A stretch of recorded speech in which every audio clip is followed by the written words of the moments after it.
नमस्कार, आपण पाहताय लोकराज्य न्यूज 24। पाहुयात महत्त्वाची बातमी।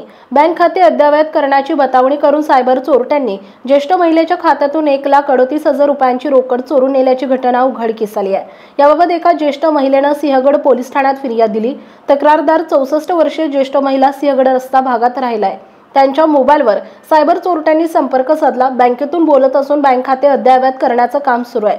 बँक खाते अद्ययावत न केल्यास खाते बंद पडेल अशी बतावणी चोरट्यांनी केली।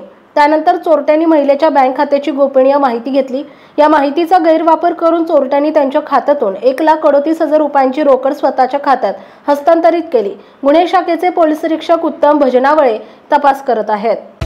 महाराष्ट्रातील महत्त्वाच्या आणि ताज्या बातम्या पाहण्यासाठी आजच आमच्या लोकराज्य न्यूज 24 न्यूज चॅनलला YouTube वर सबस्क्राइब करा आणि बेल आयकॉन प्रेस करा।